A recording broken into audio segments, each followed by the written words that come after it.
Hey there, it's Juju, and it's day 96, and it is hailing. So my husband says I should get a couple of Hail Marys in there. Good thing they got that roof covered up. But yeah, it's pouring. And you know I love the rain.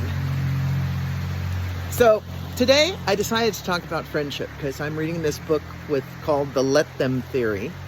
And it's talking about friendship, and particularly adult friendships, and how that is difficult for so many people to have adult friendships. How when you're children and you're in school, you're with people all of the time, and that it's easier to have friendships.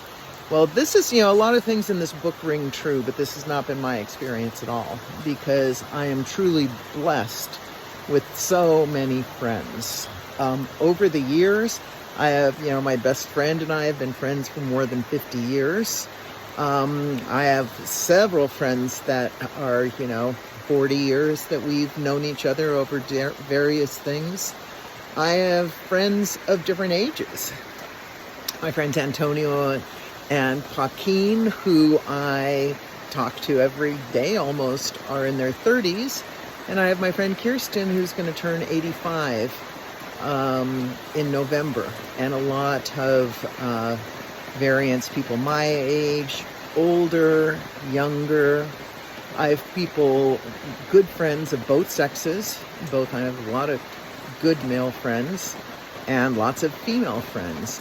I have friends of different races, of different backgrounds. I have friends in different countries. I have my friend Moses in Africa. I've got friends in Ireland. Lots of friends and family in Canada. And I think it's really important, that is why I feel so blessed, because I have a variety of opinions and experience. And the wider variety of experience that you have and exposure to people who are different than you, it helps you see life in its fullness and not think that everything is the way that it is for you.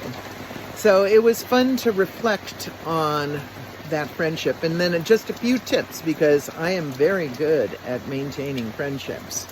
And some of the ways that I do that is to have a set schedule of when you see certain people. So I've been meeting with the same group of friends for over 25 years. Every Thursday night, we dance together. We do an African dance class, and then we go and have a meal and drinks together. And that's a way I can see 7, 8 of my friends. I know I'm going to see them every week without effort, without scheduling. My best friend and I talk every Sunday. We have a time, and we started with video chats during the pandemic, and now we do phone calls. I talk to my friend in New York. I try to talk at least once a week. So having something so that it's set and that there isn't any effort. My friend Roy and I walk every Tuesday. We have, that's the plan. It's on the schedule. So that's a way that I think is really an easy way to maintain. And then there's texts, letters even, But it was when I was planning my trip across the country. I did a friends and family.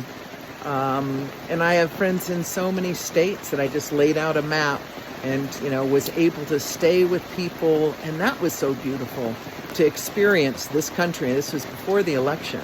So to experience all the different states in the country, and to be with my friends and just to see what their town is like, what their life is like. So the thing that makes me richest is my friendships in my life. And so that's where I'm in the top 5%. I know how different that can be. But really try to expand your access to people with different experiences, because it really does make you rich and gives a depth to your life. So this is Juju, unedited, unfiltered, unscripted, coming from you in the rain. And I hope you know how I love the rain. Have a beautiful day. Lead with love.